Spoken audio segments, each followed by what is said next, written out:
So activity, I want to think of the number of miles of pipeline. So the PHMSA data or PHMSA reporting requires utility operators to report miles of pipeline.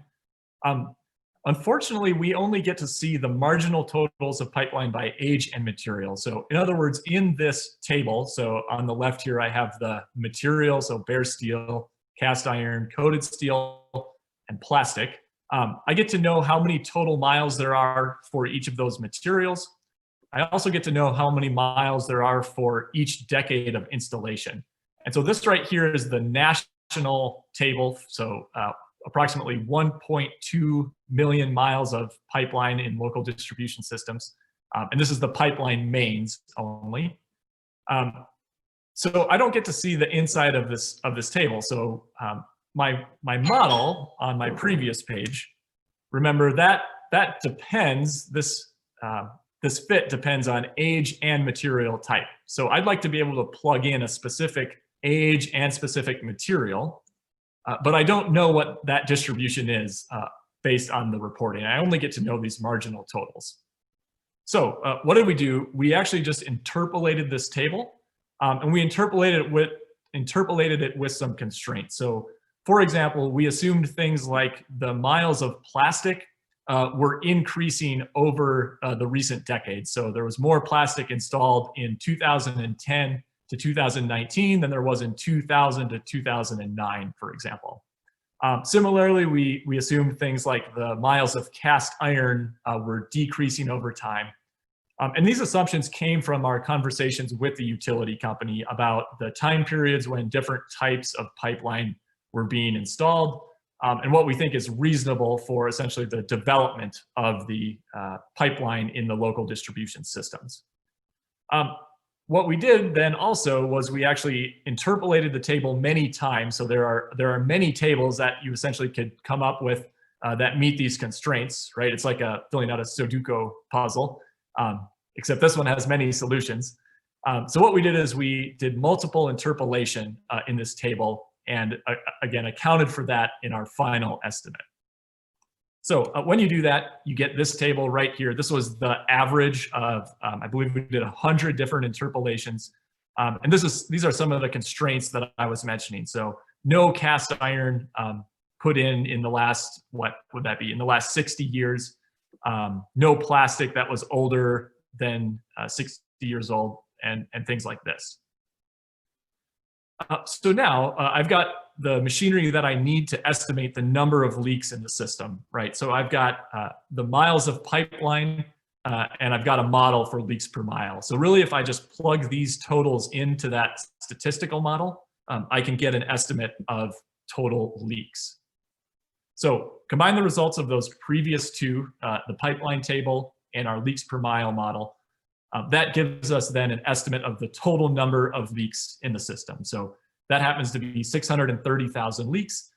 We can standardize that by the number of miles, and so 0.51 leaks per mile, or a leak for approximately every 2 miles of main in the system. And then, as I mentioned, I always want to account for uncertainty.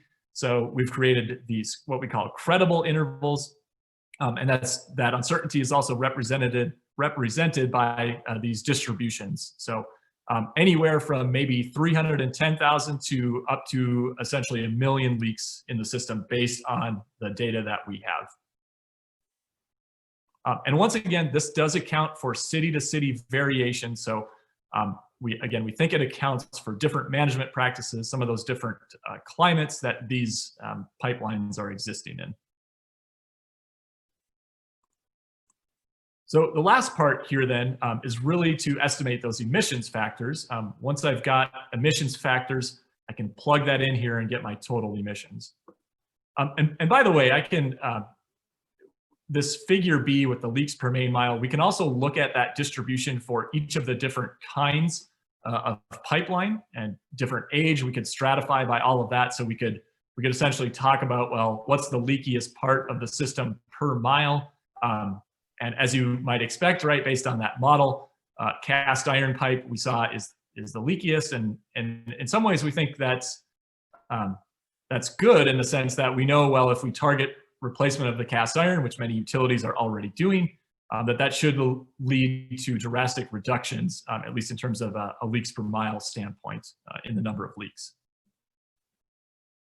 Okay, so last part then, the emissions factors. From our mobile survey data, we've developed a method for estimating the emission rate of leaks. And we've done some in-field validation of those estimated emission rates based on our mobile survey.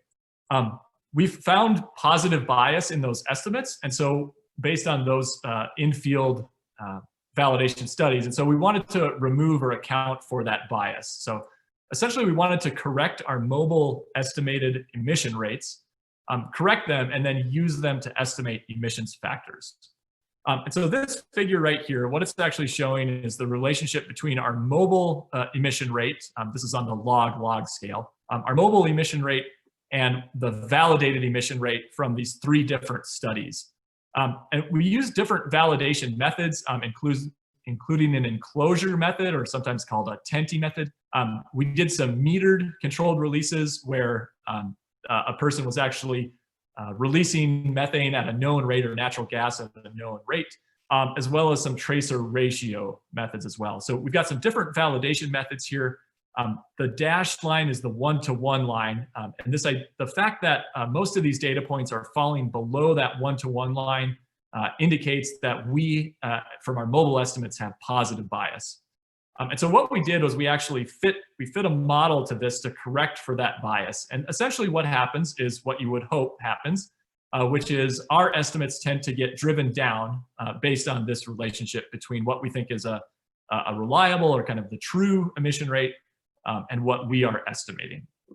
So we debiased our estimated emissions.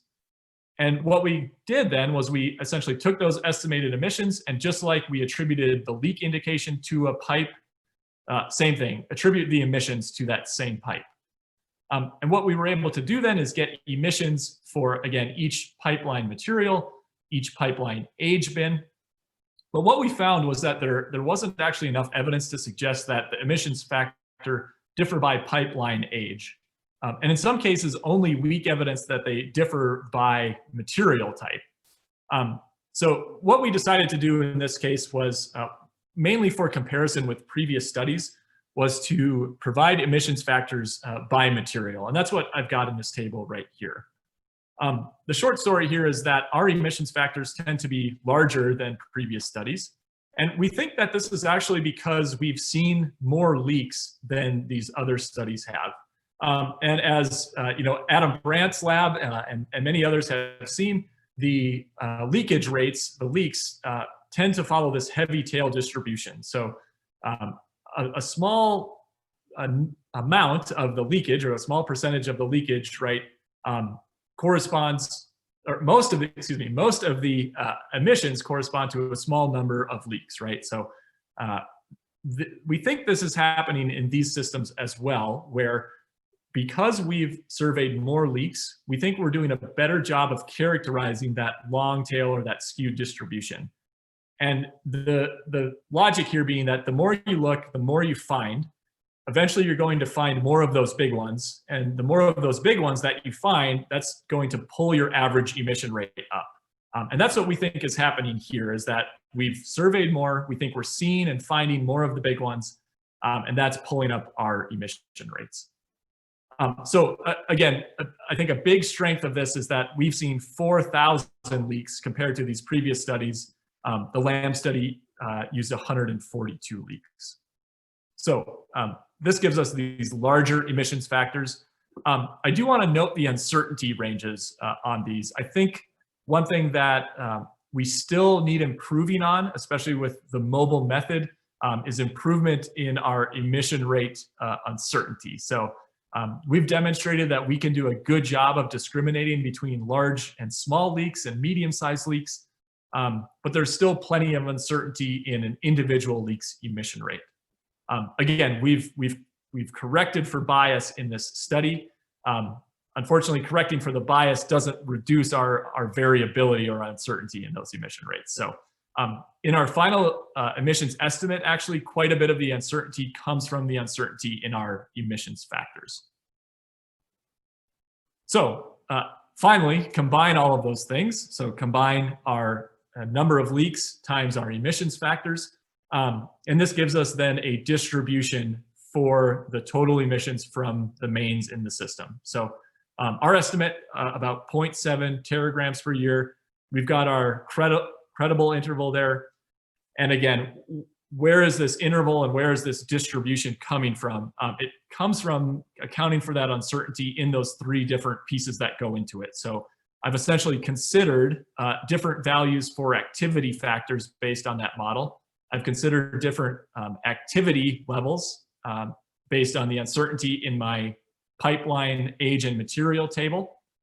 And then I've considered different values for those emissions factors. So some higher, some lower. You combine all of those together, and that gives you this final distribution. The mean of that distribution, we think that's our best guess of what the emissions are. And what I've done is shown that estimate here with the red triangle. The blue is the current EPA study. This green bar, that's actually the estimate and upper confidence level from the LAM 2015 study for comparison. And many of the EPA values are derived from that LAM study, so that's why you're seeing those match so closely. This pink line is actually, it's just a shift essentially of the LAM study, where what we did is we had a conversation with Brian Lamb and we said, well, what if we assume that the find rate or the utility find rate is a little bit different. I can't remember the exact number we used, but what we did was we plugged that in and said, okay, well, if the utility find rate is a bit lower than what's assumed in the LAM 2015 study, what happens? And in that case, then their value shifts up and their upper confidence level actually overlaps with our point estimate here. Again, I want to point out the uncertainty here. I think there is quite a bit of uncertainty still in this estimate. Here are interval from 0.25 to 1.23. So just to put these in context a little bit, our estimate's about 5 times bigger than the current EPA estimate, but that confidence interval or that credible interval corresponds to 1.7 to 8.7 times. And again, why do we think this is happening? We think, first of all, the greater emissions factors arising from the improved characterization of that long tail, and evidence suggesting that more leaks exist than is currently believed. So we've seen that in a previous study where we were working with utility companies to understand sort of what these advanced leak detection systems were finding and what they were finding. And what we were finding was that these advanced leak detection systems find more leaks just because they are so sensitive. We also did some sensitivity analyses to our estimate here, and our estimate is 3 times greater than the EPA estimate of leakage for mains and services together. So I don't think I made this clear, but we're assuming that all of the leaks and leak indications that we found with the car are coming from pipeline mains. And I think there's some argument to be made that some of those leak indications we're seeing are actually coming from services, or perhaps from the T of the main and the service. And so different utility companies, as I understand it, will characterize those differently. So some will call them a main leak, others will call them a service line leak. So you know, we might think about including service lines in this computation. Unfortunately, we didn't have GIS information on service lines, but I think it's would be a natural extension of what we've done here. Another thing we did is that we capped our estimated emission rates. So when we were correcting our emission rates for bias, we assumed that they did not exceed 100 liters per minute. And we've talked to some people and they argue, well, there's no way a leak could be that large that would be allowed to persist. We've seen large leaks in the field, so you know we have sort of anecdotal evidence, but I think to the contrary. But I think that's an area that does need further study. Is sort of what's the backlog and what does the repair schedules look like? And I think that would be a nice thing to add into the model and the estimate we've developed here. So one thing we did was we assumed, well, let's suppose that leaks over 50 liters per minute are immediately fixed and do not persist. And if we do that, then our estimate goes down to 3.8 times greater than the EPA estimate. I've covered this really quickly, and I do want to leave time for questions and conversation, but I'm happy to report that just today, actually, this paper is now open access. So if you want to look at more of the details of what I've talked about today, it's all in this paper right here, and it should be open access. So I don't have to keep sneakily emailing it to people. Just briefly, I want to talk a little bit about some of the other work that I and my colleague Jovan Fisher and some others at CSU are working on. So we've got all this mobile sensor data, and one thing we're doing is we're looking at potential environmental justice concerns of natural gas leaks. So as I mentioned, right, it's not common, but occasionally these leaks in local distribution systems do develop into a hazard. And a question we have as well, are certain communities more exposed to those hazards than others? And so we're looking at an analysis of census data with our survey results to ask that question. Lots of improvement for us still on our data processing. And so things like incorporating wind into our emissions estimates and leak location estimates. As I mentioned, I think an area that still needs improvement are the emissions estimates from these mobile sensors. There's currently, we've testing and validation of our emission rate estimates and writing those results up. But the short story is we were happy to see that we were able to discriminate between relative leak sizes in those independent tests. And then just we have a whole bunch of data from these mobile sensors, as I mentioned, in 15 cities. We're working to understand just differences in background across cities, as well as quantifying repeatability, detection probabilities, understanding the effects of survey effort on finding leaks. So thanks, everyone.